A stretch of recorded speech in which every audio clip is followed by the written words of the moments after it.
My name is James Walker. I'm a Christian apologist, but even though I'm a Christian, I still learn from Atheist Edge. Hello. I'm so excited Hello. because yeah. So say hello, Chris. Hey, everybody. Glad to be here. Yeah. So I'm excited about this because I don't know too much about Scientology, but I know a lot about psychology, and I find it very interesting what the Church of Scientology has to say about psychology and all the things they have against it. So I guess starting off, I don't know if you want to get too far into your deconversion out of that, but maybe we can kind of start with that and then move into your time on the show, the show about your deconversion as well. Oh, Aftermath? Mm-hmm. So, oh, yeah, sure. All, I guess, how was your experience within the Church of Scientology? Well, long, involved, and difficult. Yeah, Mm-hmm. It was long, involved, and difficult. I was involved for 27 years at a involvement, doing classes, doing the auditing stuff, and then working for the church, which I did for 25 years. So it was long, big part of my life spent on that. And I was pretty all in. It's a really long story. I mean, it took hours and hours to tell the whole thing beginning to end. But bottom line is I was raised in a cult. I never really questioned it, right? I mean, my parents got involved when I was 4. So, I started doing classes when I was 15, got recruited out of high school to be on staff and work for the church. The Church of Scientology is an international organization, spans the globe, but it's tiny. It's like 30, 40,000 people. Like there's never been millions. Yeah, there's never been millions of Scientologists. That whole line is just utter bullshit. Wow. So it's a small group. They did get up to hundreds of thousands of members in the 70s and 80s, but never, millions and millions. So I rose in the ranks of the church in terms of working for it and got into this group called the Ksw Organization, which is kind of this paramilitary full-time, yes sir, no sir, how high sir kind of group. Uniforms, all of it. I mean, with 24/7, you're just working for the church. Like it's hardcore. That's when Scientology is no longer a 9-to-5 operation for you. It's your life.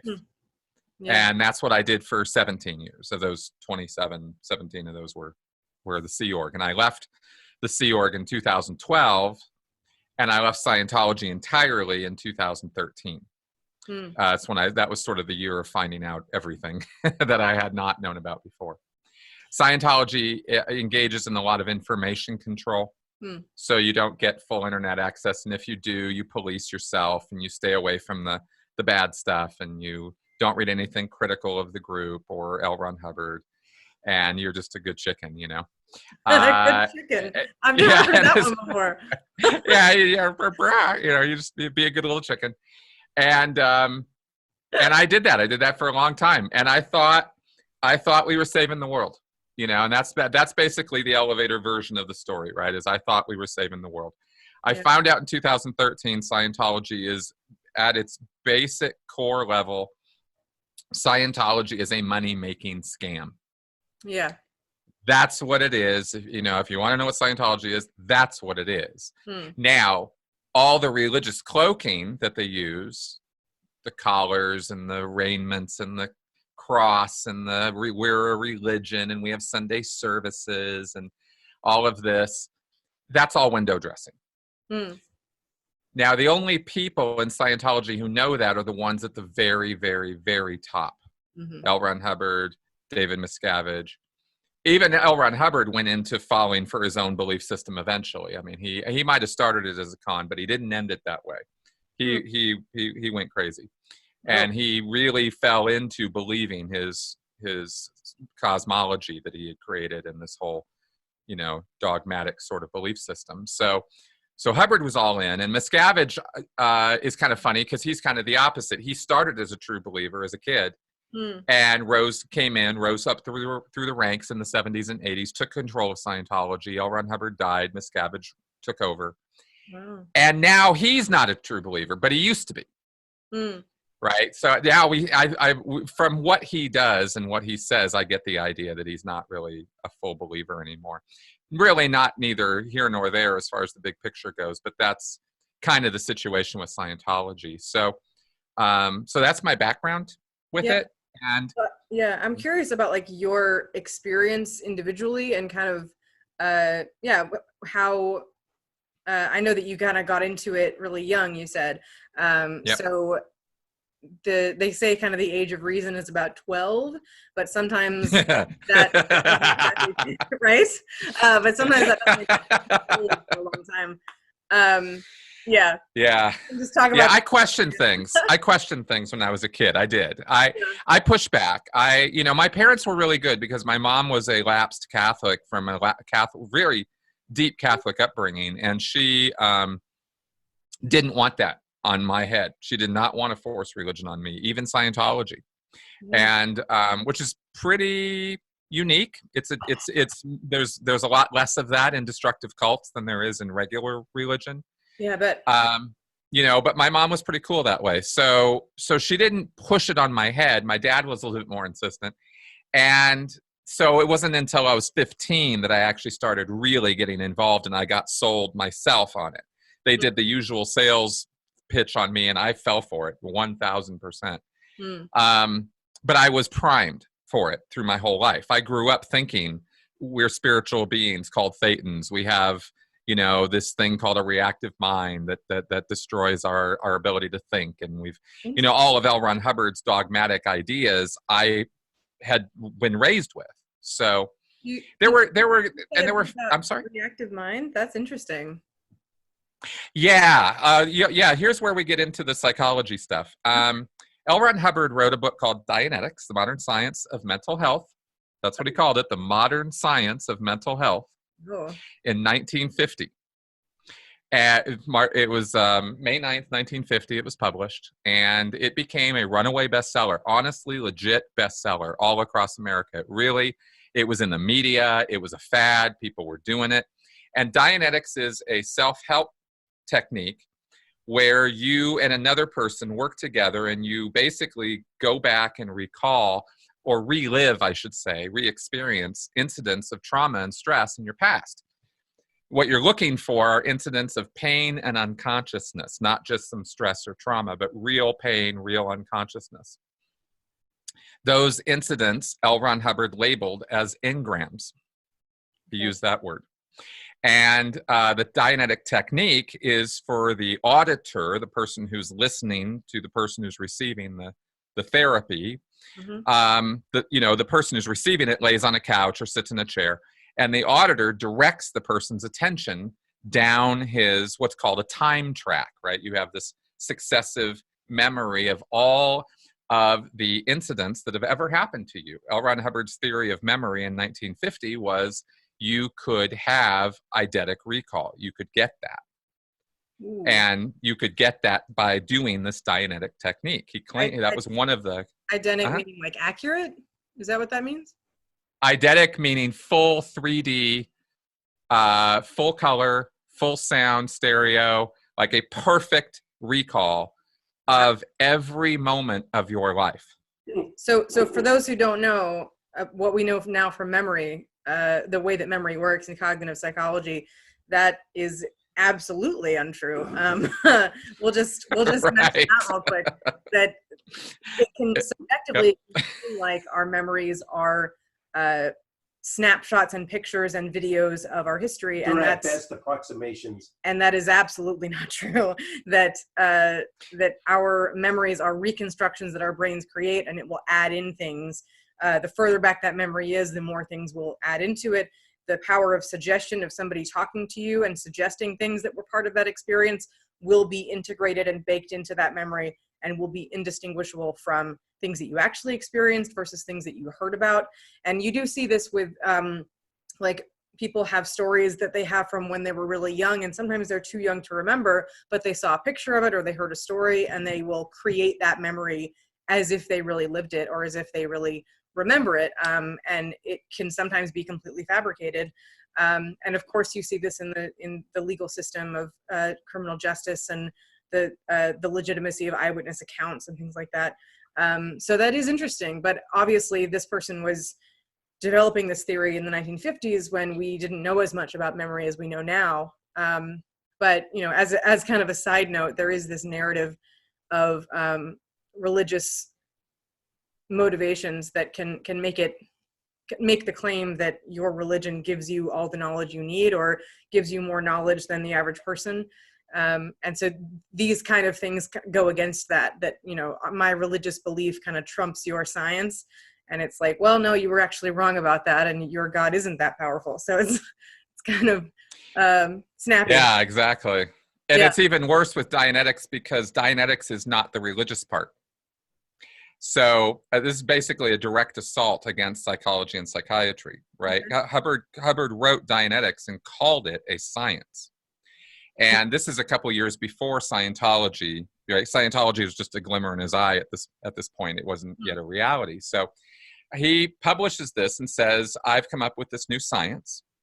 And with it, we can get full eidetic recall. That was only one of the things he claimed. He also said that Dianetics would restore a person's health and that 75%, 80% of all illnesses were psychosomatic in nature. Oh, so no. Therefore, they could be, they would succumb to the Dianetic technique, I guess you could say. In other words, that, you would find these incidents in your past where you were told or where certain sounds and actions and things had occurred in such a way as to give you that were stored in this part of your mind called the reactive mind. He said that Dianetics basically is your mind is 3 component parts: the analytical mind, the reactive mind, and the somatic mind, he says, which is sort of the animal mind, the basal mind, right? The one that dogs, cats, all living things kind of have this somatic mind. Well, and then we have... Well, the somatic, that's interesting that he used that term, because we have the part of the brain, the somatic, cortex, which is sensory. Sure. Somatic. Yeah. That's interesting. Very, very reactive to sensory input and output and that sort of thing, but not really thinking at a rational level as we understand it. Is sort of the idea. And don't put too much into it, because Hubbard didn't think this stuff through very deeply. So I'm just throwing this stuff out here, but really, this is not deep stuff. Right, but I find it interesting that that is kind of a good title for it, and then he did take that from psychology. You bet he did. Oh, he took all kinds of things from psychology, but and we'll get there, because he then said there's the analytical mind, which is the thinking, rational, awake part of your mind, basically your consciousness. And later he said that's really just you as a spiritual entity doing the thinking. That's what the analyzer or the analytical mind is. But according to Dianetics, right, pre-Scientology, the most important part and the part that needs to be addressed is this thing called the reactive mind. Okay. And the reactive mind is not really analogous to anything else in psychology. It's not id, it's not subconscious, it's not any of that, it's not Freudian. And it's not, anyway, it's what it is it's where Hubbard says it's a mechanism of the mind that was created long, long ago as a means of survival, right? Reacting, it's reactive. And it takes over in instances where there's danger or threat to survival. And it takes over using operating patterns that it's learned from past experience, where you experience pain and unconsciousness. So any fight or flight responses from PTSD. Well, let me explain a little bit more. Like, for example, let's say you get bit by a dog. Okay, so you're walking down the street, your analyzer is going at full speed, everything's great, you're walking around, you're receiving input from the environment, and you're happy, and everything's great. Dog comes running out of nowhere, knocks you over, starts biting you. You're getting bit by this dog. Wow. You're on the ground, you're flailing around, this dog is biting you, you've got the pain of the dog bite on your arm, maybe that's where it's biting you, you got the weight of the dog on you, like all this sensory input is occurring. And according to Hubbard, the second that you're knocked out, like let's say your head hits the ground and you get knocked out to some degree, you're out of it, you're phased, right, or whatever the word is, right, you're stunned. And so to some degree, you're unconscious. Right, the analyzer's out of It's sort of a, you could look at it as a ratio of analyzer to reactive mind. And in these incidents where pain and unconsciousness is present, the reactive mind turns on full blast, or as much as it can, and the analyzer shuts down. And all the sensory input goes straight into this reactive mind, which you do not have conscious recall or awareness of.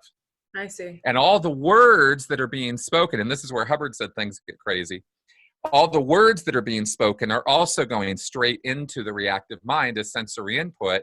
Later, those words, when this incident's all over with, and this is an engram, by the way, this whole incident, right? Yep. Later on, you get patched up, you wake up, you know, you're okay, you move on, you got your pain meds and all of that. But then let's say Hubbard's theory is that a year from now, a year later, you're walking down, let's say that same street, maybe it's in your neighborhood, and you hear a dog barking. Now, subconsciously, you hear the dog barking. Maybe you're not even aware of it, right? I mean, we get all kinds of sensory input you don't quite get. Your arm starts hurting. Oh. Out of nowhere, your arm starts hurting. Why? Because the reactive mind is sensing danger signals that are approximate to something in the past where you were in pain and unconscious. Okay. And the idea is the reactive mind is trying to prevent you from going back into that similar circumstance.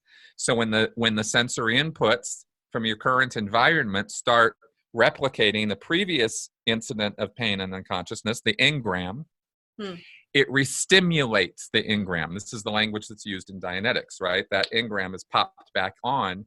You're not aware of it, though. You're not sitting there thinking, oh, this was the street I got bit by that dog on. You might have actually even forgotten about getting bit by the dog. It could have been 10 years ago. Time doesn't exist in the reactive mind. So here your arm is suddenly hurting. You have no idea why. Well, you're going to come up with some excuse for it. You know, I banged my shoulder earlier, or, oh, I should be, you know, it's cold out, or something like that. And you'll justify, you know, why it is that you're experiencing this, what's called in Scientology, as in Dianetics, a somatic, a pain, right? A sensory. But it's actually, the actual source of it is the reactive mind. Now get this. This is where Hubbard said things get crazy. You're walking down the street with your, let's say it's with your friend. You're having conversation. Your arm starts hurting.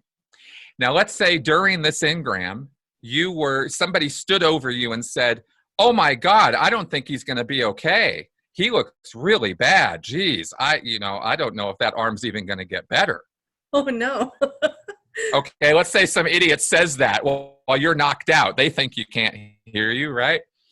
Now, this is all according to Dianetics theory, which none of this is true, by the way, but I'm just telling you that there are, you know, I'm using modern language to give an explanation that makes some sense here. But the idea is that if this person said those things to you, that's also stored in the reactive mind. So not only is this pain in your arm going to turn back on, but you're going to start getting the idea that you're not feeling so good and you're not ever going to get better and things are just awful, right? And you're probably not going to recover from this because that's what this guy said to you in your vicinity while you were knocked out.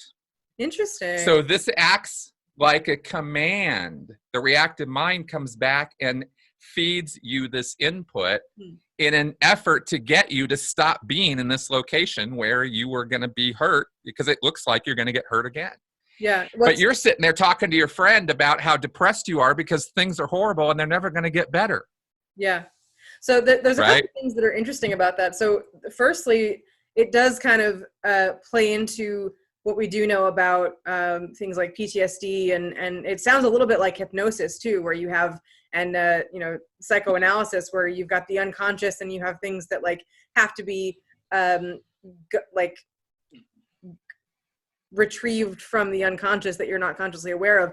What's interesting from a control technique standpoint is the way that none of that is within your conscious mind, that you can't argue, you know, no, that's not true. No, that's not accurate. Is even if you, I think because you are likely to believe these things already when they teach this to you, it is, you're uniquely positioned to accept those explanations and actually put those things through suggestion into your memory of having actually happened. That event may have never happened, but you could very easily convince someone that it did, and convince them so strongly that they will actually remember it and remember other details based on what you give them, especially if you're dealing with the unconscious mind. So I don't know if they deal with any hypnosis in the church or in that time of the church, but it's interesting because, there are a lot of things at play there. But what I find most, I guess, unsettling is the idea that you can create a problem in somebody for a high price and give them the solution as well, which is kind of, what we see with a lot of different religions anyway. But yeah, that's interesting. Well, it's funny that you brought up hypnosis, because I'm now keen to tell you about the Dianetic technique, because I think it might sound somewhat familiar. Okay, so that's the engram that supposedly that happens to you. Now, how do you deal with it with Dianetics? Well, you go back and your auditor tells you, locate a time where you experience pain and unconsciousness, right? And you go, oh yeah, there was this time I was walking down the street, I got bit by this dog. Good. Go back to the beginning of that incident, like actually cast your mind back to it as though you're there now, and walk through, moment by moment, walk back through the incident, telling me what's happening as you are doing it. And the language changes to present tense. You're there now. Tell me about what's happening, right? That's how you're supposed to do it. It's not supposed to be remembering. It's supposed to be what's called returning. Okay. That sounds like hypnosis a bit. Does it? It does. Well, interesting. Let me tell you more about the technique. Yes, because please. at the very beginning of the session, before you're given that command to do that, the first thing you're actually done that happens is you sit down or you lay down on a couch. You're told to close your eyes and count backwards from 10 to 1. Oh my gosh. And then you're told, then the auditor is directed to watch for a little flutter of the eyelids. Okay. Oh my and then the person is told everything that you remember, everything that happens to you in this session, you will be able to remember. And when I snap my fingers at the end of all of this, you will wake up fully refreshed and happy, and all is well. And now let us hearken back to a time of pain and unconsciousness in your life, right? And the person will, there's that can cause damage. You don't say. Oh God. No. So that is literally Dianetic technique, right? And then you're returning back over the incident, and you are made to go through the incident from beginning to end, picking up as much as you can in terms of details that you pass on to the auditor. The auditor is trained to ask you about things you are hearing, things you are seeing, things you are feeling, using your sensory input to try to pick up more details about the incident. And you go through it to the end, and then the auditor says, okay, go back to the beginning and tell me about it, and go back through picking up as many details as you can. And the person's supposed to sit there and return through the incident step by step, telling the auditor what's happening as he's doing it. And they go over and over and over and over this incident. And we actually got this, a guy named Reckless Ben a few weeks ago went into the Church of Scientology, Los Angeles, with spyglasses and a phone, and he recorded a Dianetic session that went on for 10 hours. Whoa. Over and over and over and over, the same incident of him breaking his neck is what he had done. Oh my God. And yeah, it was a pretty serious incident. It was a major episode in his life. And by the end of the session, speaking to what you mentioned right at the get-go with this when I first started describing it, he had a completely different memory of that incident that happened to him than he had when he first came in. And when he went home and told his roommates about it, who were also in on this whole spy thing, his best friend was like, dude, that is not what happened to you. Wow. I was there, right? And Right. he had actually turned this entire incident around to be kind of a positive, when in fact he had been freaked out and scared for his life and was seriously freaking out from this accident that had happened to him. But now he had, after 10 hours of going back over and over and over this incident, just like you described with memory, right? He had a completely different picture of this. And yet, according to Dianetic technique and theory, he should have had a picture perfect, amazingly accurate memory of what happened to him, because it's supposedly all stored there for him to pick up. Yeah. Now, And the idea with the session, let me say one last thing and then we'll be done, is by doing this over and over and over again, if it doesn't pop, if the incident doesn't, if you don't go, oh my God, I feel so much better now, you're supposed to find an earlier similar incident. Oh, is there an earlier similar time you got bitten by a dog or you broke your neck or whatever the kind of incident is that you're running? And then you have to go back and relive that one. The idea being that these things come in chains that are connected by the sensory input, right? So you go back in time from this late one, the more closer to present time, back, even into the fetal time period and prenatal, right? That was the big what with Dianetics when it first came out in 1950 was, ooh, prenatals are a thing, right? And there had been some other current theory at the time that prenatal memories were a reality. And Hubbard glommed onto that and used that as part of the Dianetics thing. And this eventually this technique of going earlier and earlier is what eventually led to past lives. Yeah. And then Scientology came out of that. So that's kind of the history of that. But I thought, as a psychologist, never having heard this before, I thought, oh, here's a great opportunity. Let me run this by you. And you said hypnosis before I even had to say a thing about it. Yeah. Right? Well, there's a lot of that's what it is. Yeah, there's a lot of similarity there. What's, I think, uniquely could be helpful about that is if somebody is experiencing phobias or PTSD from certain experiences, hypnosis is a technique to possibly change the memory or change the association into something less traumatic or less triggering for further trauma and terror dreams or whatever that is. Night terrors. Night terrors. Yeah. Took me a second. So those are things that are causing distress and impeding functionality sometimes with PTSD and phobias. And those are things. Hypnosis is one technique, and obviously in the field there's debate about whether it's legitimate and whether it works well or whether there's better things out there for those things. But it is certainly seen by some parts of the field as a very effective tool. And what would be, I guess, helpful is if this person is experiencing some distress already from that incident, and if changing the memory is helpful to have less of a negative effect on their life moving forward. Now, is that ethical to change their memory? I don't know. That's, it's not okay, really. It's almost like, it feeds into that, changing someone's genetics. Like, that's a lot of ethical issues and questions. But what I do find interesting is the possible effect that is very far removed from what it's intended to do, because they believe that they're accessing accurate memories. And actually, at the time in the 50s, you do have this huge swell of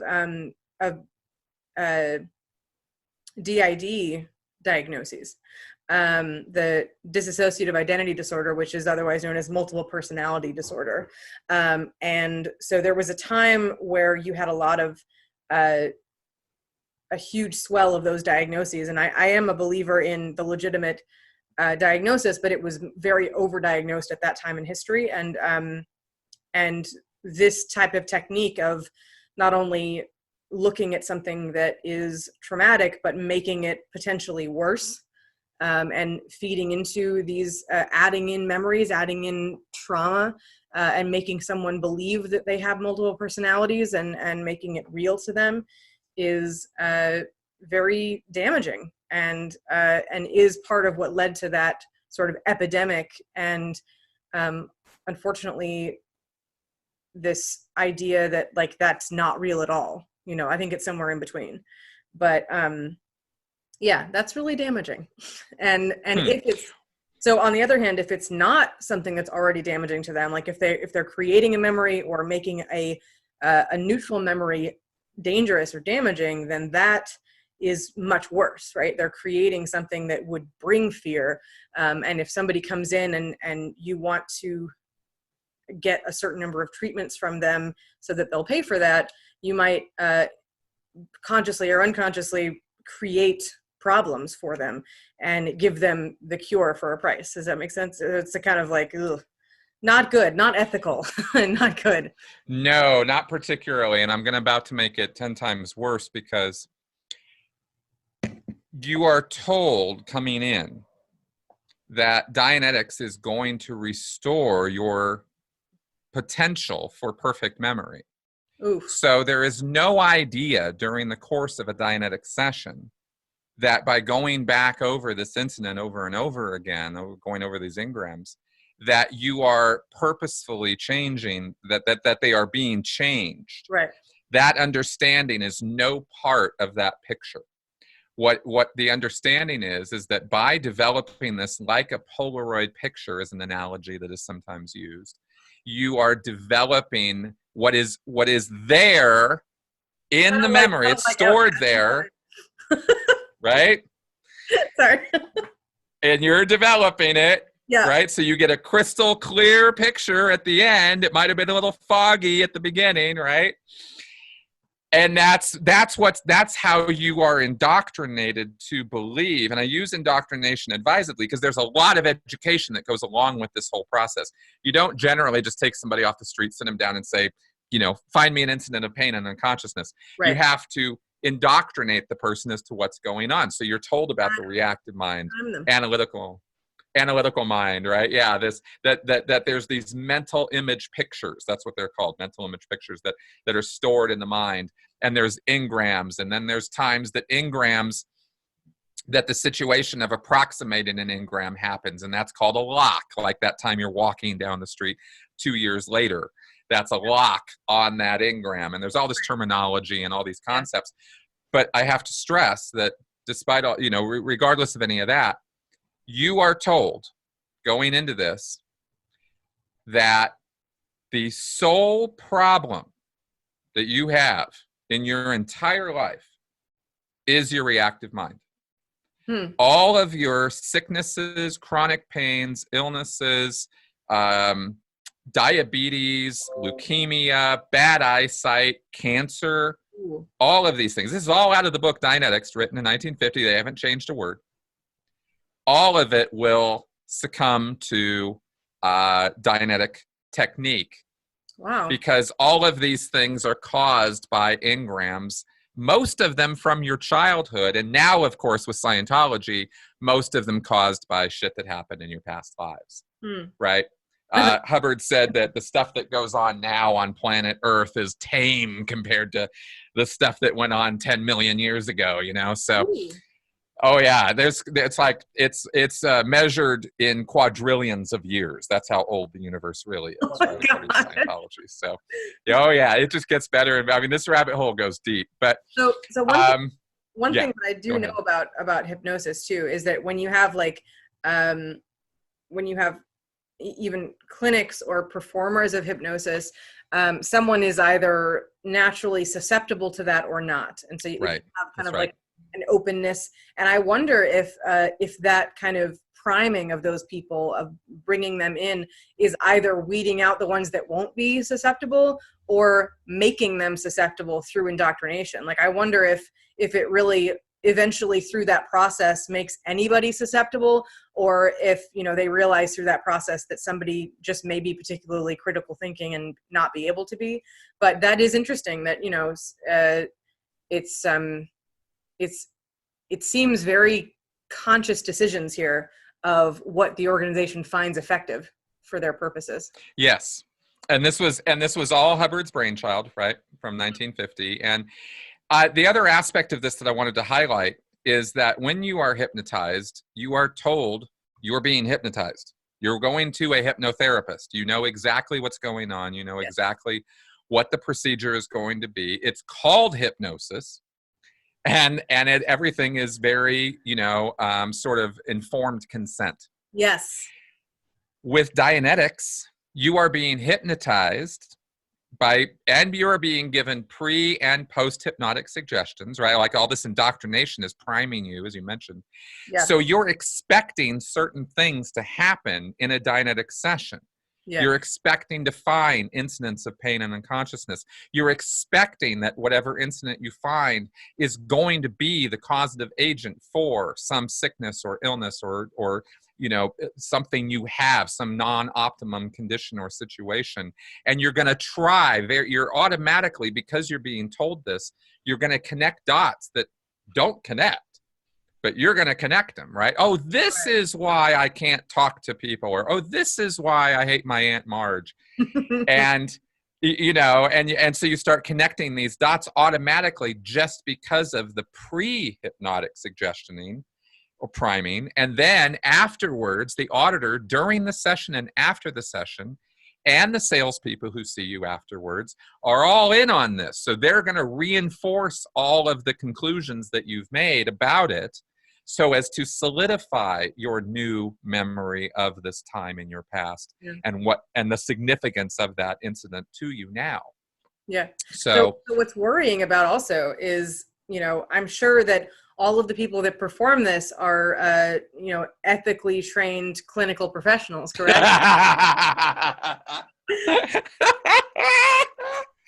Yeah, they read that book, Dianetics. Right. I'm licensed. Right. Yeah, no, there is nothing. This was psychotherapy for the layperson. Yeah, yeah. So what's scary about that is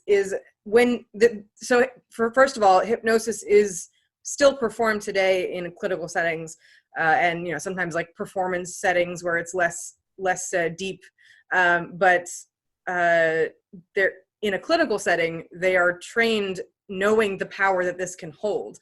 But what is really concerning is someone kind of playing at this without training to unethically create memories. And what I think is really tragic is unfortunately the idea of creating a sexual assault, for example, and creating a specific perpetrator and falsely accusing but thinking that it's real and being affected by it in ways that experience can have. That's really scary and really unfortunate. And I don't know if they go over that in the show either. If people talk about their experience with this treatment and any negative effects for them, because I know a lot of the show danger of leaving and how they're treated by the church after they leave. But I'm curious if they get into that of like the effect that the actual treatment had.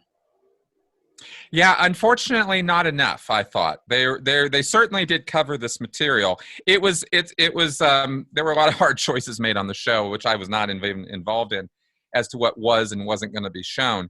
They did get into Steve Hassan was on the show at one point. He's a cult recovery or cult therapist and former cult survivor himself, and he talked about this. He brought up the fact that this stuff is hypnosis. But it only really got a little bit of treatment, which is why I like to highlight it when I talk to folks, especially somebody who actually knows what they're talking about with this stuff. The false memory implantation is rampant and very real, especially when you're getting into past lives, where you're recalling stuff before the universe was even around, according to what the best physicists and astronomers and what we've got, that the best we've got is that the universe is like a couple billion years old, or a few billion, however many billion years old it is, not trillions, not quadrillions. And Hubbard was just, he just dashed off all of modern science in a few sentences and was like, yeah, no, these guys don't know what they're talking about. I know what I'm talking about. And he based all of this on the recalls of what people were coming up with in their Dianetics and Scientology sessions. And he said, that's the truth. What you recall is what's the truth, not what these science boys are saying. Yeah, exactly. It's the truth. It's the truth. That's the It's the truth. My mother. So, okay, so now, so now connecting this to psychology real fast, just so we get to that point. Hubbard sent this material to the APA and the AMA. Okay. Before he published Dianetics. And they sent it back to him saying, thank you very much, but we are completely not interested in this pseudoscientific nonsense. And they weren't quite as cold or callous in their wording, but they were not interested. And he had a series of about 2. I mean, he did not have like a lot of lab work and there was no peer review. There was none of this stuff, right? Hubbard was not a scientist. Right. He just played one on TV. So he tried to present this and thought that this was going to be the next big thing. And then when they panned him and then he published the popular book on it instead, he decided, because of his very vindictive nature, that psychology and psychiatry had to be done away with as quickly as possible. They were total frauds. They were destructive. They were awful. And how dare they even exist? And I do mean he took them on at an existential level. Wow. Yeah. And eventually, Scientology grew and became international in scope. And in 1969, Hubbard had commissioned an organization called the Citizens Commission on Human Rights. Okay. And this was actually co-founded by a psychiatrist named Dr. Thomas Szasz, who was very critical of the psychiatric profession. And there's a lot to be critical of. I mean, this isn't a black and white issue. Psychiatry, especially psychiatry as of 1950, was atrocious. It was just out of bedlam. I mean, it was awful. Yeah. Hubbard's criticisms weren't completely invalid, but in 1969, they start this organization, and its sole purpose, and it's a subunit of the Church of Scientology now. It's manned by Scientology staff members. Only Scientologists pretty much work there.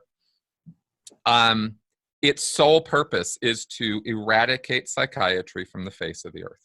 Wow. So they have programmed. Go ahead. Yeah, I just want it for the audience. I just want to kind of clarify the difference between psychology and psychiatry. I'm sure obviously. But psychiatry is you start with an MD, you start with a doctoral, medical degree, and then you go into the psychiatric. Usually people will do their residency in psychiatric hospitals or units and something similar to that. And that's why psychiatrists can write prescriptions, because you might see them for maybe 15 minutes at a time at your local clinic or doctor's office. And they're the people that do the medical side of that. And so if you talk to someone like a therapist for like hours at a time, that's more the psychology. So kind of the counseling side of that, and getting into things like coping skills. And kind of what I do now is I'm a counselor for children. So that's more the psychology, and that's my field. But psychiatry is much more medically based and body based, and psychology is more about the psychological underpinnings of behavior and mental health. So it's interesting. They're very different fields, and so there is kind of a lot of kind of demonization of both sides among each of those two, like psychology versus psychiatry. They all kind of think the other one isn't quite as valid as the other. And so it's interesting because I came from obviously psychology, my degree's in that. And so they sort of demonize psychiatry. But what's interesting is psychiatry is the organization that we get the DSM from. And so you got the Diagnostic Statistical Manual, and that is kind of the basis for diagnosing someone. And I believe that the diagnosis of a person's mental illness is also on the psychiatry side. At least in my clinic, that's the psychiatrists that not only diagnose a mental illness, but also treat it with medication. So it's interesting, the difference. But when we talk about psychology and psychiatry, sometimes people think that it's synonymous, and people on either side would be very avidly against thinking that. It's like, no. we are not, and we are better. That's kind of the argument. We're better. Yeah. Well, the way Scientologists think about it, and the way that they're sort of indoctrinated into it. And by the way, Scientologists have actually written books about this. I mean, about how destructive and horrible psychiatry is, and they have actually done. They've made claims that psychiatry was behind the Holocaust. It was psychiatrists who were behind Hitler, not the other way around. I mean, this kind of thing. They've made very, very bold claims about the destructiveness of psychiatry historically and now. I wonder why. I mean, I understand why. Because Hubbard was vindictive. Yeah, but I wonder what the justification is, because there is, if you've ever read the book called Nazi Doctors, The Psychology of Genocide and Medical Killing, I think, is the subtitle. Might be backwards, but yeah. But that's a really interesting book. It's about this thick and it's awesome. And so I'm still kind of reading through that actually lately. But that does talk about how the genocide of groups started in the medical field of medical doctors, not particularly psychiatry, but MDs basically were the driving force of eugenics and demonizing certain people, and also the start of killing people. It was sterilization first, and then it was like killing certain groups, and then it was killing large groups, and so it's kind of progression that led to something like the Holocaust. But I find that interesting, is that it's kind of half true that the medical killing was thought up by and driven by and carried out by the medical field in Germany and other parts of the world as well. But I'm just learning that now, which is interesting. But I wonder what that has to do with the psychiatry field. It might, but I understand his motivation. But I would be curious how much of that book would talk about psychiatry and whether that did play a role or not. Well, Hubbard insisted that psychiatry was the root of all evil, and to really to put this in the proper context right away, so that we're clear on where Hubbard was coming from, he eventually came up with a sort of mythology that psychiatrists actually existed long ago in a galaxy far away and they actually came from the planet Farsec. Oh my goodness. And they are actually sort of a separate race of beings that are here in this universe to destroy living things and stuff. So he really took this fantasy all the way to the ne plus ultra of insane delusions. But now I wanted to just contextualize that. Yeah, I want to put Hubbard's craziness in its proper context right away, so we're not giving a whole lot of legitimacy to what he had to say, even though he did build a case on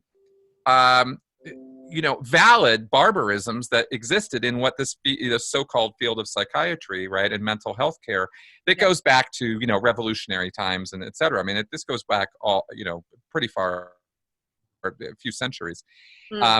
And you have people desperately dealing with people who have mental health problems. And these are people who don't really get anything about, the things we get now about modern science and biology and neuroscience and brains and all this stuff. These guys didn't have a clue about any of that. They just had people jumping up and down in front of them, no explanation, and they would never stop. So in desperation, they start tying these people down, and then they start beating on them, and it's just awful. And I'm not trying to give them a pass, but we've moved on since then. And Scientology's view is that they haven't moved on since then. Oh, that's still how psychiatry actually is. They have DVDs and documentaries of people getting electric shocked in the worst possible ways, and pictures from Bedlam, and pictures of torture devices that were created that were used by psychiatrists back in the day. Yeah. And they then say now the implements of torture are psychotropic medications, and ECT might have been cleaned up so it looks a little better, but it's still just jamming electricity through your brain, and they have no idea what they're doing, and they're just destroying brains, and they're still doing lobotomies as often as they can, and trying to rip up people's brains. And this is what Scientology will tell you right now. is the current state of psychiatry, right? That's so bad. All right. Yeah. All right. Let's just real quick, like, okay, let's run down how damaging that really is. All right. So lobotomies, if nobody knows, if anybody doesn't know, lobotomy is the technique that was used a very long time ago, but not quite long enough, where it was right. Yeah. So the technique, right. It's bad. Taking an ice pick into the top of your eye and shoving it into this frontal part of your brain and wiggling it a bit and then just yanking it out. And so it was just scrambling this front part of your brain, which does hold higher reasoning. The prefrontal cortex right behind your forehead is higher reasoning, and I guess it's a lot of different things, and it's very important. And what it did do, the function that it had in psychiatric facilities a long time ago, was that before you had people who were just kind of going really crazy, and unfortunately we didn't have pharmaceutical medication to help them manage their symptoms. But before we had that, or before we had ones that were really perfected the way that they might be today, you had the issue of basically making their symptoms subside and making them basically compliant and pretty much like zombies. So they would kind of like aimlessly wander around. It would take away their personality. It would take away their consciousness. They were still conscious, but they weren't really aware, and they were very subdued. So they behaved well, and it was seen as a cure for certain extreme illnesses and extreme behaviors. But obviously it is a very barbaric and awful thing that has very righteously gone to the wayside and become illegal. And that's a very important thing to know, that it doesn't happen anymore and that it shouldn't. And unfortunately, it also happened to a sister of the Kennedys. There was a woman that was the sister of JFK, and she was, I guess it was believed that she didn't have any actual psychological issues, but I think she just kind of rejected the family in some way or something. She did something that made everybody mad, and she went into a facility and they performed a lobotomy without her consent, and then she just was lost forevermore. She's not herself anymore, and it's really, really sad. But I think that has a lot to do with the expectations of her family to behave a certain way, and that was a very tragic story. But the sad part of that is that so many people are no longer really with us in their same sense from that time, and it is really sad.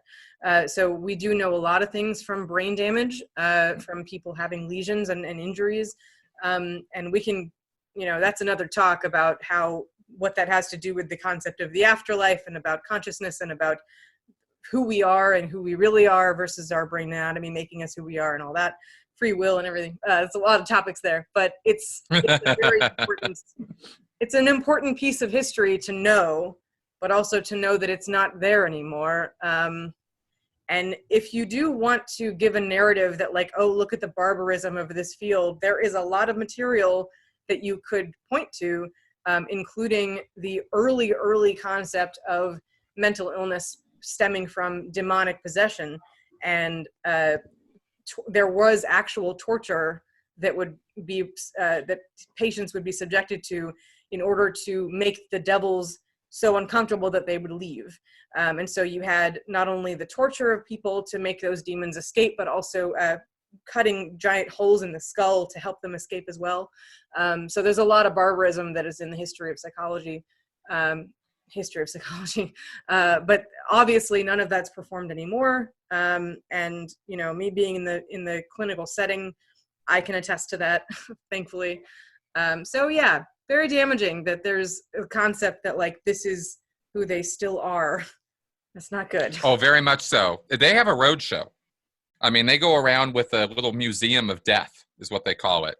And they have built, they have a building on Hollywood Boulevard, or I think maybe Sunset. I think it's on Sunset, actually, in Los Angeles, where they have the Psychiatry and Industry of Death permanent exhibit. And they will walk you through the history of psychiatry, and they will show you, you know, all the dioramas and full size, you know, replicas of torture devices, medieval stuff, all the stuff you were talking about, pictures out of Bedlam, pictures out of early history of psychiatry, people getting electric shocked, etc. They've got film footage. I mean, it's really gross. It's disgusting stuff.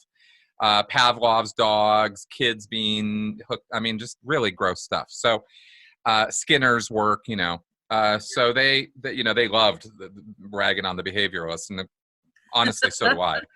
But anyway, yeah, talk about a sharp right turn into fucking nowhere. Yeah. So and real quick, I don't know if the audience would catch up for 2 seconds.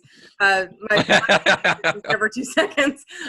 But so behaviorism is a field of psychology that basically took away the mental state as having anything to do with causing behavior. So behavior was like an automatic thing that was from the body, kind of. And so it was still conscious, but there was no concept in behaviorism of like thinking and reasoning as affecting behavior or emotions. Anything mental was just completely taken out. And the reason for that was that there was a push at the time. You were just coming out of psychoanalysis, which only dealt with like the internal monologue and subjective experience. And it was not at all scientific. It was all case studies, meaning like one person at a time, instead of looking at like a systemic issue of like lots of people and looking at patterns among people. And that's a much more scientific way of doing it. But if you're looking at individuals alone, then that's only anecdotal. So psychoanalysis was just very non-scientific, and it was more from the philosophy roots of psychology. And then you get into a reaction to that, which is the pendulum swing to the other side of like nothing subjective, nothing in your brain is affecting your behavior. It's all a physical reaction to stimuli. And so it was like, this is the stimuli and this is the reaction. And it's a formula that you could map out. They have diagrams that would like cause behavior.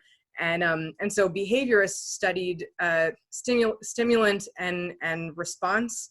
And so you take these classes in psychology of the history of this. But Skinner box was B.F. Skinner is a psychologist, behavioral psychologist, who would create a literal box for something like a pigeon, sometimes a cat, and other animals. And it was studying like how the pigeon would react to certain stimuli.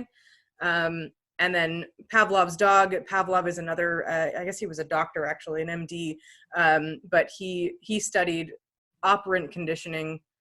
No, not operant. Yeah, classical conditioning, which is, so B.F. Skinner was operant conditioning, meaning you perform an operation and you get a certain result. And it's like, it's kind of the form of gambling where you believe, it's in superstition, where like you do something and you think it's going to have the same reaction every time, which is interesting. So that's a big story. But Pavlov is classical conditioning, which is like predictive behavior and linking certain stimuli to something that doesn't seem related, but linking it.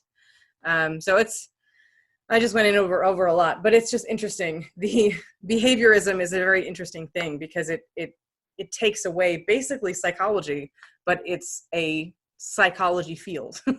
Yeah, exactly. Behavior. Exactly. Hubbard tied the two things together on the, in fact, on the prefix psyche, because he says, okay, Hubbard's explanation for all of this and why he said psychiatry and psychology are basically just baskets of nonsense. Or he said in 1879, you have Leipzig, Germany, you have the father of modern psychology, Wundt, right? Wilhelm Wundt. Yeah. Setting up the first, setting up the first lab in Germany. Yeah. And what Hubbard said is, that's all nice, but the first thing he said was, man doesn't have a soul. There is no soul. There's just the body, right? And this is the springboard on which we're going to jump and dive into this new field called psychology and experimental psychology. And we got the lab, and we're going to test rats and stuff like that. Yep. And Hubbard's view was, okay, so you have a field called psychology. Psyche means soul. And now you're going to say there's no soul. So the whole thing is based on the initial lie that there's no soul, and yet we're going to study the soul because that's what psyche means. And then they change it to mind, and that means brain, and the brain, it's all biology, and that's all bullshit because we are spiritual entities. We are not just bodies. And this was the basis on which Hubbard said the entire field is started on a lie and has proceeded to lie ever since. And that the sort of vested interest, or the real reason that psychiatry and psychology exist, is so that dictators like, Kaiser Wilhelm back in the day could use this information to make people more pliable and more controllable. And basically, he's talking about population control.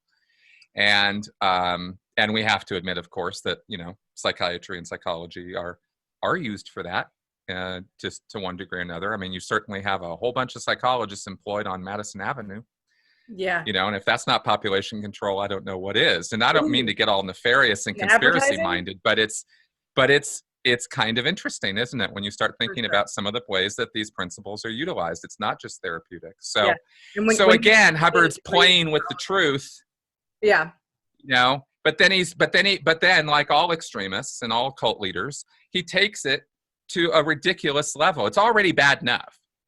And then he takes it to this, they come from the planet Farsec and they're actually here to destroy all of mankind. And you just go, okay, but whoa, So one thing real quick for anybody watching or, whatever, who might be skeptical of the conspiracies that go around about science and academics and universities and all those things. What is truly wonderful about all science fields, including psychology, is any studies that are conducted.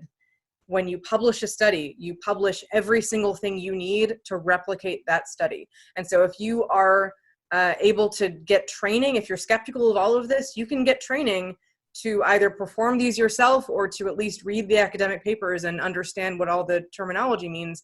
And you can walk through step by step and prove to yourself what's going on. And what is also great, especially in this time, is I can see where they would think that like a German psychologist would like have German motivations. But what was really wonderful in this time, especially, and obviously now, is the idea of like something that an experiment that you perform in Germany, someone in America or in France can replicate that study and see whether it holds water. And the only way that we hold each other accountable in the field is peer review and replication. And so those are things that are extremely important to any field, but also psychology. And so it is very important to know that about this is self-correcting. This is something that we police ourselves with, and with a lot of integrity. Yeah, and that's what I've been learning about the field since I left Scientology. There were two things I had to tackle straight away when I left Scientology, and psychiatry was one of them. That's this whole line that it's all just nonsense and is nothing but destructive for mankind. So I dived in, because I had been very steeped in the Scientology propaganda, the anti-psychiatry propaganda. They view psychology as like a bunch of nonsense, and psychiatry as the destructive practices that are built on top of that nonsense. That's how they look at it. Interesting. So yeah, because they have a view that psychology is sort of the theory and psychiatry is sort of the application. And I get that that's not true. I'm just telling you where they come from, right? Is that psychology is sort of the study of, and now of course we have psychological counseling and whatever degree of therapy you can get from that, and then you have psychiatrists, and that's where you get into the medical side. But I'm just telling you how I sort of saw things when I got out of Scientology. So I had to educate myself. I knew what the DSM was. I knew what all this stuff was from Scientology's point of view.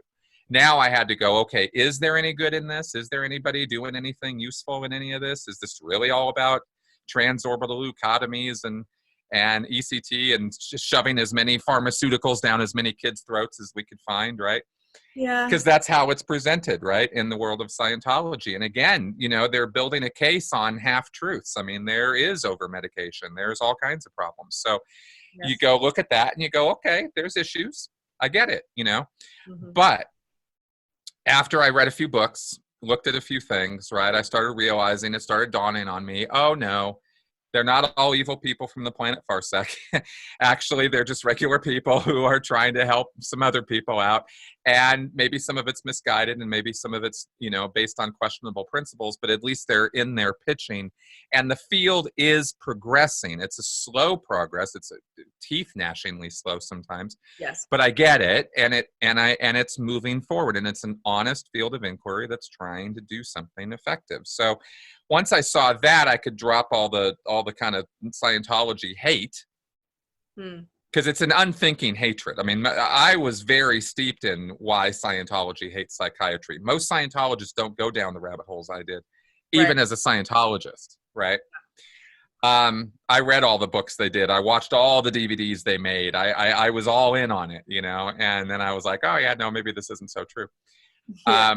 So then my girlfriend, now wife, guess what? She's got some issues, right? And she's on some meds. And I started learning firsthand how meds actually work, how sometimes you got to play around, you got to figure out, you got to work with your practitioner, and you got to figure out what your cocktail is, or if that's not going to help you at all. And maybe you're one of those people that this stuff just doesn't work and we're going to have to figure something else out. Yes. And that's okay, right? And everybody is context specific. It's every person individually. There's no blanket anything. And once I saw that and could think at that level of how this stuff works, then all the Scientology stuff just went by the wayside. So Yeah. And now I can see that the science, you know, just extremism. Right. One thing too about the propaganda that comes out of that, of things being done unethically to individuals within psychology. I know that at least within experiments, there was a time, especially at that time, when you had some very unethical things done in experiments. And so one thing that we have now for quite a long time now is a board that will review a study before it's conducted, that will approve or not approve the methods that are used, whether they're going to be the most effective, whether the subject matter that you're looking at is even going to be helpful to humanity. That's one threshold you have to hit. That's one thing you have to have within your study, is that it will somehow be beneficial to humanity to learn. And so that's one thing that's very interesting about the psychology field, is if we're looking at something, it has to have some positive purpose for humanity as a whole, for us to be looking at it and studying it. And then the other threshold is, will it cause any harm to the people that are in the experiment? So this is with experiments, obviously, with human subjects, and there are many, many ethical regulations that have to be respected and performed for someone to be a participant in a study, for a study to even get off the ground. So for you to be able to perform that, it has to be approved by this board, or you will not be performing it. And so that is a very important distinction to make about now, is that obviously this came about obviously from some very unethical things that were done in the past with psychology experiments. And so it is not that way anymore. And it is very avidly, there are many people that are very invested in making sure that that is never happening again. And I think anybody within the psychology field has a natural interest in making other people's lives better, because that is what their experiment has to do. And it is what most of us are interested in when we get into that field. So there is so much integrity and heart put into what we do and what we study. And so I have my degree in psychology, but there was a time when I was doing experiments with child psychologists at my school, and that was my field, and I was studying to go toward a PhD in psychology as well. So I know a lot about this field, and so I can tell you from my training and from my actual performing experiments on children at the preschool level, ages 3 to 5, there is so much thought put into are our measures effective? Are they measuring accurately? And are they ethical? And that is a huge part. And if at any point people in an experiment want to leave, want to stop, they have every right to do that, and they are made clear of that. You know, they know that going in, and you have to make that clear.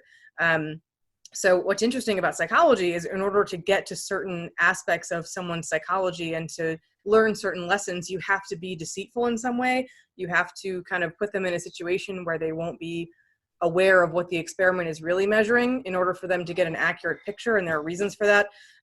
But even then, at the end of the experiment, they have to have a debriefing. They have to be told what it was about, what they were aiming at, what they learned. They have to do all of that. So there's so many measures, protective measures in place, a lot of red tape you have to go through, but it is absolutely necessary because of the mistakes that were made to humanity from the psychology field. And we have a comment from Jim real quick.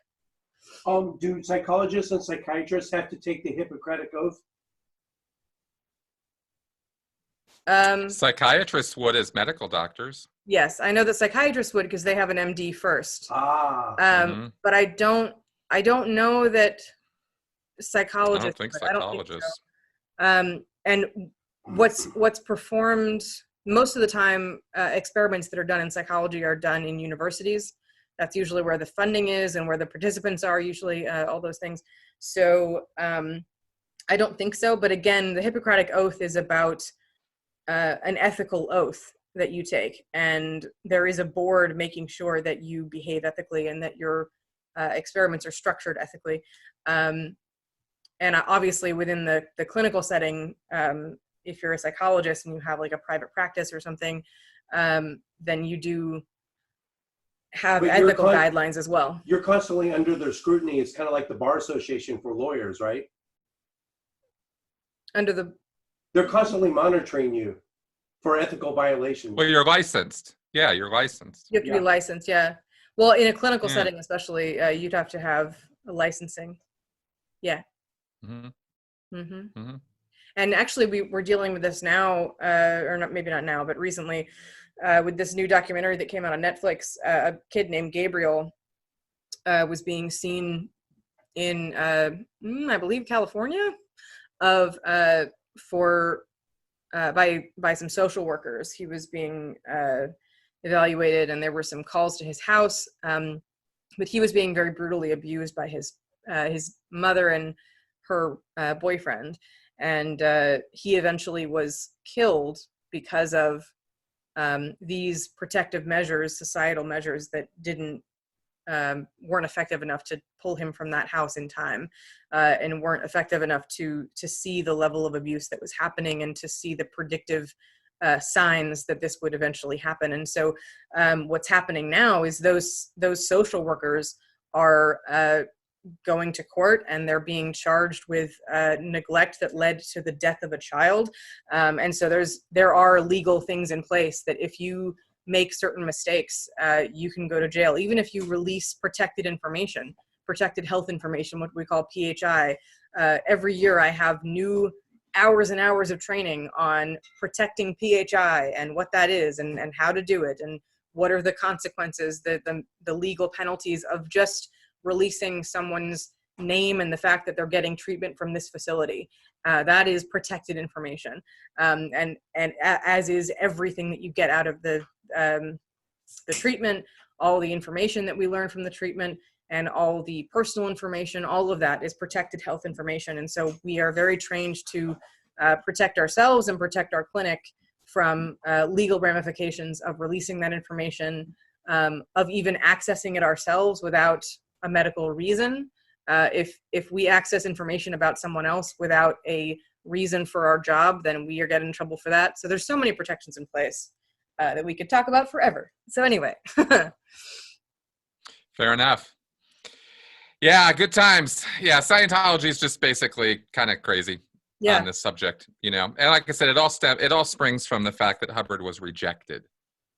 You know, I mean, that's really the bottom line on the thing. It's kind of the same thing as saying that, you know, when I mentioned before, it's a money-making scam. That's what Scientology is. Everything else that we talk about on top of that is we're talking about window dressing. Mm-hmm. So when we talk about, you know, why is Scientology so after psychiatry? Well, it's because Hubbard said to. Mm-hmm. That's why. You know, and the outrages and the you know, pulling stuff from 50, 60, 70 years ago, and, you know, pretending that that's still current knowledge and information, and a good reason to be eradicating psychiatry. I mean, these people have programs with titles like Psychiatry Global Annihilation. I mean, they just want to destroy psychiatry. You know, they don't, this isn't about improving it. This isn't about making some changes. This isn't about bringing it current. This isn't about any of that. This is about destroying it utterly. That was Hubbard's method for dealing with critics or people he didn't like, right? Is to ruin them utterly.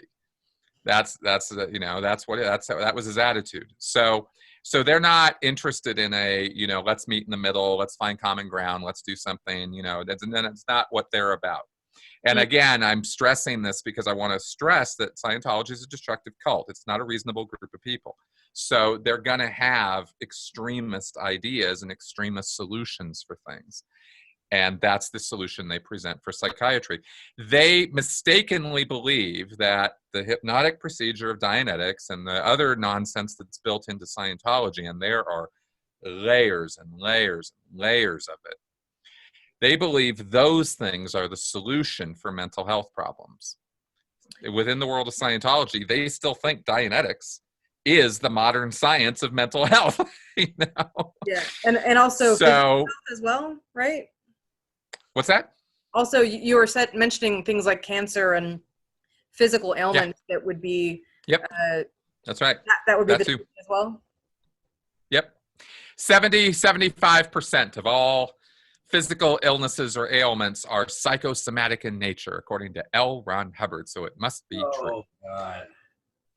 So Yeah, is that an additional like vendetta he has against the medical field, maybe, or is there something else to that why he would include that? Well, if you see late life pictures of L. Ron Hubbard's teeth, you start getting the idea that the man did not like doctors. Oh wow. Yeah, he was not down with medicine. He was terrified of it. He claimed that in 1929 or 38 or something, he had 38. I think it was 1938. He was 27 years old, and he claimed that he had a dental surgery where he died, or he almost died, had a near-death experience sort of thing. And I think he was very distrustful of doctors. He seemed to be, and he had a doctor in his later in his life. He had strokes, he had issues, so he needed medical attention. But he would only go at the, if it was like the last possible thing that he could do. If he could avoid seeing a doctor, he would avoid it. So yeah, he really had a thing against. He thought doctors were basically butchers. He thought psychiatrists he thought psychologists were frauds, and psychiatrists were actively destructive. That's how he would have described them. Wow. So yeah. I wonder the experience of people who have medical conditions. What happens to them when they go through these treatments and find that they're not effective. Now, there is something within the psychology field that we know can be at least minimally effective to a physical degree, which is placebo effect.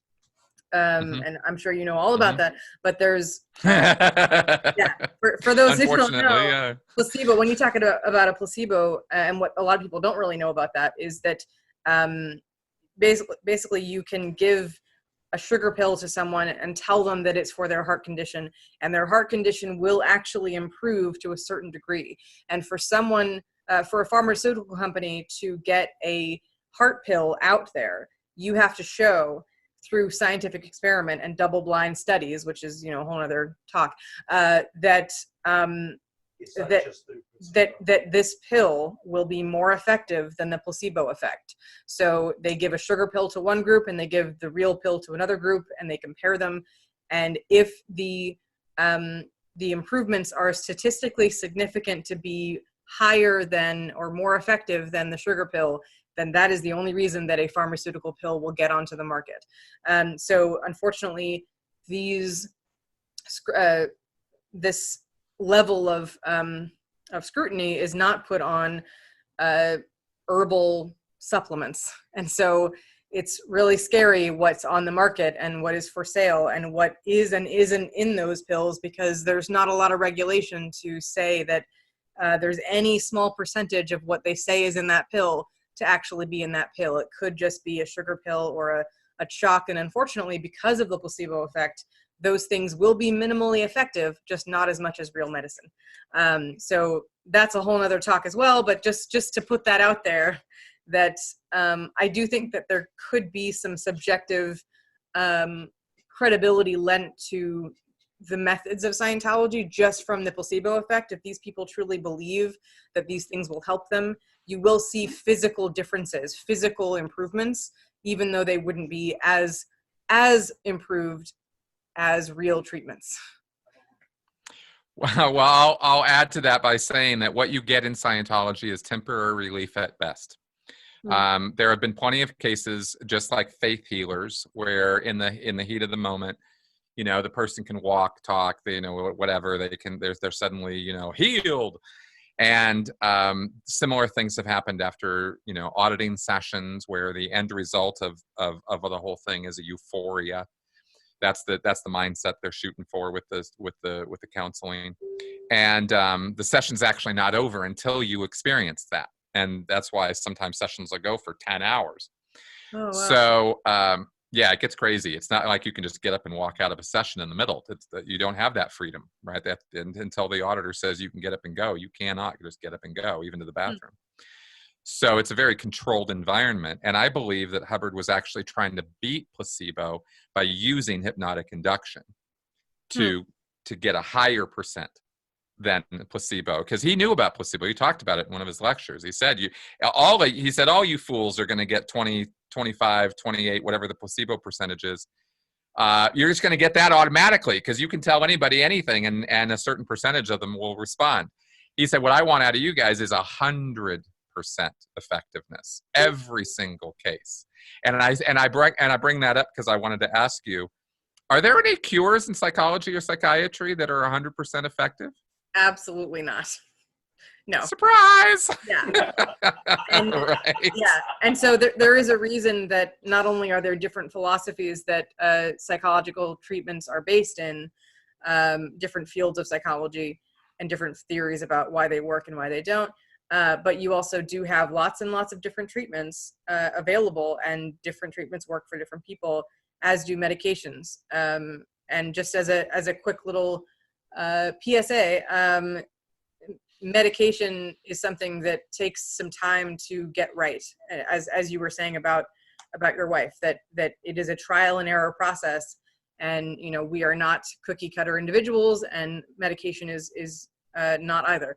So the chemicals in your brain are going to react to different things for different people, and that is why you shouldn't share your medication that's not prescribed to other people, but also you should know that it is a long process, and if it doesn't work the first time, it doesn't mean it won't work for you.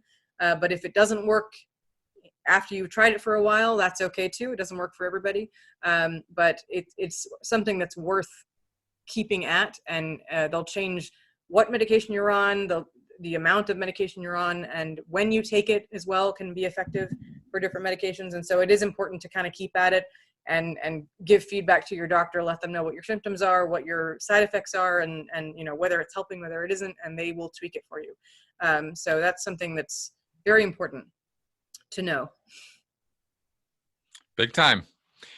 Cool. Well, that's pretty much the story. I mean, there's cool. I could talk more details, but that's pretty much where Scientology comes at psychiatry and why. That's really interesting. I've never heard any of that. Yeah. So this is the time that we are going to Okay. add in Jim. Alrighty. Welcome, Jim. I know, Chris. We're old pals. Hey. Hey, what's up, babe? All right, we are going. Let me try to find it real quick. This part won't go in. Yeah. So I'm going to try to find my notes now. Oh, God. You ready for That was awesome. What do we by the call it? way. Oh, that was an incredible, man. I was just on the, people are going to love that one. That was a great talk. Cool. Okay. Courtney, you were great to talk to. This is a lot of fun. Thank you. Thank you. She's not, this is her wheelhouse. Yeah. Okay. Where the hell was it? I went on a ramble about behaviorism, but we're fine. Okay. I'm on a different screen, Chris. I know you're there, but Yep. I can't see you right now. Let me make sure I'm squared up first. Yeah, no problem. You Yeah, squared we're up good? You just asking. Well, no, he won't be able to see what Yeah, we're square. top of my head is cut out, but as long as I dug down. Okay, here we go. Oh, man. Okay, I don't even know what to call this segment, but this is now, as of right now, it is a recurring segment. I'm going to call it Cue Game Show Music now. Stump Chris Shelton. And now, All right, what do we got? Better you than me, Chris. Well, no, just for your knowledge, last time we did this, I gave him, I got five Scientology terms right now. Last time I did this, I gave him 5, and he got 4 out of the 5 correct. Do you remember the one you missed? I do not. It was magfucks, which was the kind of a tongue-in-cheek term for those Scientologists that work up at Gold Base, producing the magazine for Scientology. It's their little pet name. They were called the magfucks, the ones that actually make the Scientology newsletters and the magazines. Cool. Yeah, that's still news to me. Yep. Okay, here we go. Ready? Yep. Number 1, FDSing. FDSing? Yes. False data stripping. It's a procedure used to rid a person of false information. Oh my gosh. Okay. Very nice. Maybe I got these. Maybe I tried to get the hardest ones I could too, and he's all over this shit. Okay, false data stripping. Yes. Brainwashing 101. Yes. In auditing, therapy procedure involving stripping away bad thoughts or wrong ideas or replacing them with proper cultic dogma. Ugh. The ideas are located, cleansed, and replaced with true data. Success story. Today I had a big win using FDSing to get rid of the false datum that psyches, I think psychs is a pejorative term for your field. Yep. Psychs are trying to help people. Do they say psychs or psyches? Psychs? Sykes. It's psychs. Yeah, the Sykes. The evil Sykes. Yes. Yeah. So you're a psych. I guess that would be a socks. Why? Is there a There's, gender? there's psychiatry and psychology. Oh. So I wonder, You're a sock. maybe it's just put all together and we're all psychs. You're all Sykes, and you all Okay. suck. Ah. All right. Number 2. Many of our viewers have probably, if they follow you and you on the Aftermath show or your channel, which congratulations, 32,000 subscribers, which Whoa. is more than 4 times what we've Thank got you. going on. So he's up there. Very Yeah, nice. dude. It's a marathon, not a sprint, guys. Just keep going. You'll get there. right. Everybody started at Thank 0. Now, so anyone who follows your show, even on the periphery, will know what exteriorization is, because when Miss Cabbage gave the famous speech about Hubbard exteriorizing, which meant that he died, but they said that exteriorization means you leave your body. But my question to you, number 2, is what's interiorization? Interiorization is the act of going into something, whether it's a human body or whatever it is. It's the Thetan moving his awareness into a thing. So there's interiorization, and that always has to happen before there can be an exteriorization. Is it a good or a bad thing according to Scientology? Well, it depends on the context. I'm not sure what context you're looking at there, but I'll give you a quote. I was so interiorized yesterday, my sinuses ached from it. oh yeah, no, that's not good. Being interiorized is not a good thing as far as that goes. That's being too sucked into a thing. Your attention is supposed to be extroverted and should be sweeping, not fixed on things. Oh, does According that to Hubbard. with the introversion versus extroversion Yep. spectrum? Really? Oh, it is? Really? No, it's not based on any of that. It's based on L. Ron Hubbard saying your attention should be extroverted, not introverted, right? Introversion, looking inward, in Scientology, that's bad. You don't want to be introverted. You want to have your attention out. I could do a whole and be video on extroverted. introversion versus extroversion. That's a and whole what that different really animal. means. Yeah. But in this, Oh yeah. You got to remember that these are just meat sacks for a thetan, right? That's right. Right, Chris? That's the most disgusting thing I've That's ever right. This is the meat sack that your thetan, your body thetan lives in, right? You're gross. Well, I prefer the term meat popsicle. Okay. Okay. I'm a martial artist, so That seems so Sweeney Todd. in martial arts, if you're the one actually performing the technique, you're the practitioner. You're the one doing the technique on someone. Yeah. Your opponent, the guy who just stands there and lets you and takes it, he's called the meat puppet. It's a martial arts thing. Yeah. That's gross. Anyway, yeah. Okay. Number 3, KSW course. Oh God, that's easy. Keeping Scientology Working course. It's a course where you study all of the issues in a series of policy letters called the Keeping Scientology Working series. I cannot stump him. Well, he was indoctrinated 27 fully, years. so it's ingrained. Yeah, There's I no- was deep. Yeah. I do my claim to fame. I stumped him once at least. So if I don't do it today, keeping Scientology Working, a series of HCOPLs, Hubbard Communication Office Policy Letters, designed to assure Scientology lasts for hundreds of years, and also that Hubbard's fondest wish that his name be smashed violently into the history books. Well, you got 3 out Correct. of 4. And hundreds of years. Definitely getting the Hundreds? I know, right? It should be quadrillion. Hundreds? Right? What's this small time bullshit? Thousands, millions, trillions. Oh my god. Forever. It's lasting forever. You're doing so well so far. You're definitely getting the voicemail from Peter Sagal. If I stump him, it's going to be this number 4. Ready? Right. If we can stump Hit him, me. it's going to be this one. Ready? Which OT level is the following? It's the operating thetan that does the drug rundown, gets rid of all the effects of taking drugs in past lifetimes. New OT4. God damn it! God damn it! You're so mad. I am so Oh, pissed you right got now. one more. Yeah, I know, but that's the one I think I had a feeling I could get him on that one. This is so much fun. Scientology trivia. Over that shit. All right. Yay. We might get him on this one too. Last one, number 5. And I'll give it back over to you. Sorry for hijacking. All right. Triple humanitarians. Oh, say that again? Triple humanitarians. Oh, yeah, that's an IAS status level, right?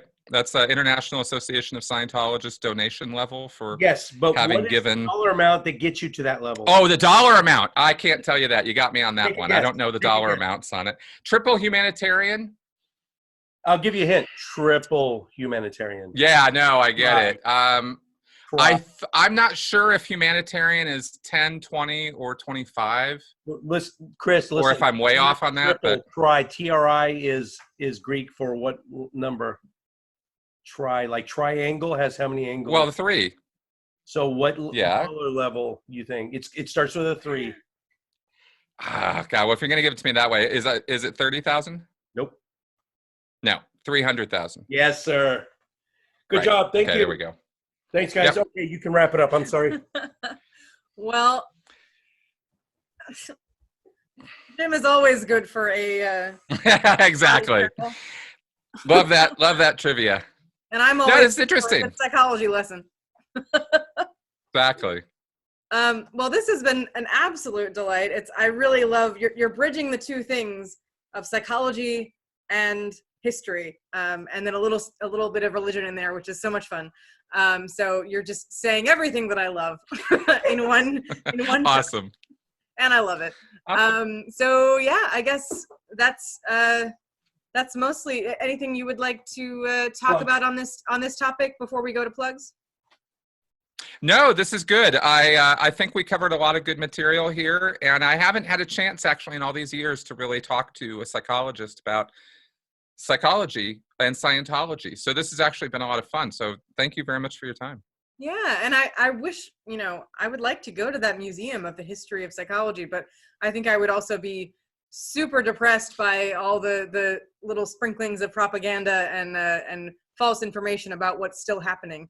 But I will say that one of my very first psychology class was in high school. It was my senior year. I was Psych 101, and I absolutely loved it. And it was why when I got into college, I knew exactly this was going to be my major. I love it so much. But the very first thing we learned, we kind of went through history, and the very first thing we learned was that therapeutic technique of putting holes in the skulls, and you still have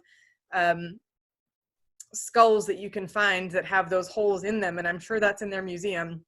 So just for that, like the very first lesson I remember that got me really into psychology and one of my favorite subjects, I would go to that museum just to see one of those. It's awesome. Awesome. Yeah, if you get a chance, it's a trip, that's for sure. Yeah. So you don't need us to plug you, but go ahead. Well, okay. Yeah, I have a channel, Chris Shelton, Critical Thinker at Large. Check me out on YouTube. mncriticalthinking.com is my website, and really just a blog where I post all my videos and stuff. And I got a book, Scientology A to Xenu, An Insider's Guide to What Scientology is Really All About. And I think I've proven that I know what Scientology is about. So check out the book. It's not my memoir. It is a critical analysis of the subject. You will get a breakdown of what it's all about. So including all the confidential, OT super secret stuff. I break all that stuff down too, and why they have tax exemption, all that kind of stuff. So anyway, those are the plugs. Check them out. Oh, and check out my podcast every week, Sensibly Speaking podcast. Yeah, and I must say that this, because of the subject matter, this has been absolutely one of my favorite talks I've ever done. And I've done many years of interviews by now, but Awesome. I absolutely love it. I could talk about this forever, I'm sure, as we discovered today.